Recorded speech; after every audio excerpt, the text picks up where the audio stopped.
welcome to Getting to Know. This week I have a special guest on, and that is my little brother, Jordie. George, thanks for coming in. Thanks for having me, Ali. What have you brought in for show and tell? I brought in a photo from 2008, and this is the year I went back home and won a premiership with my hometown, Trang Mortlake.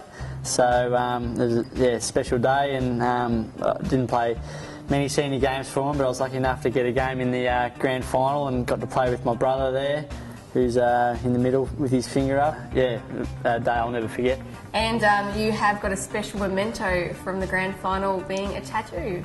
Yeah, so most of the boys went in and got a bit of ink done, so I was one of them, and yeah, got a little tat on the back.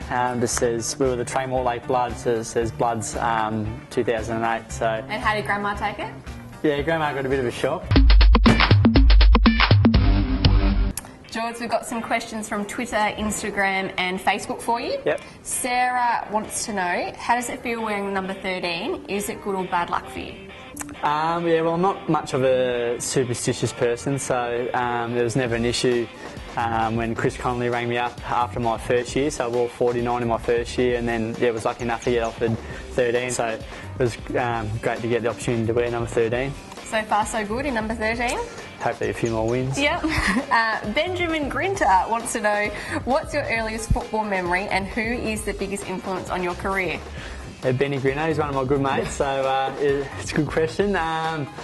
Probably through juniors, Paul Henriksen was a big influence on my career, so he had a lot to do with the Geelong Falcons, who I played representative football for. And then what was the other part of the question? Your earliest football memory? Earliest football memory was probably with guys like Benny Grinter and Mick McSween and these type of guys.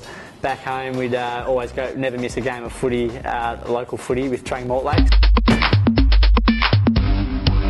Now, George, I've asked Mum for a photo from you, and she had a field day sending in so many, so I had to pick my favourite. And I've gone with this one because I wanted to show the supporters you weren't always built like this.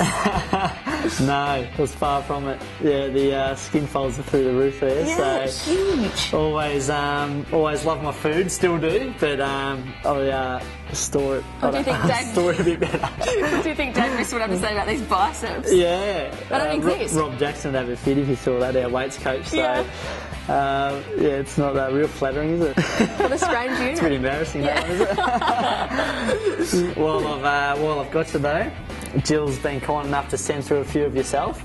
This is a joke. So there we go. No!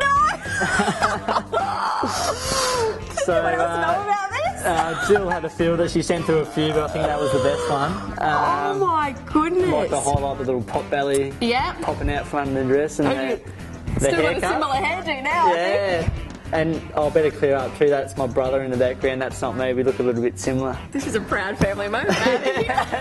So Tom's been stitched up there too. Yeah, and so I've gone the double whammy. I'd like to clarify that this, I think we're in costumes. I don't think we used to get around in kits like this, I don't think.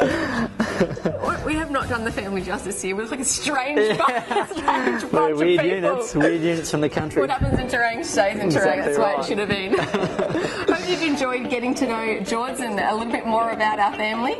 That's it for Getting to Know this year. Thanks to everyone for sending in your questions. They've been excellent, and we look forward to seeing you again next year.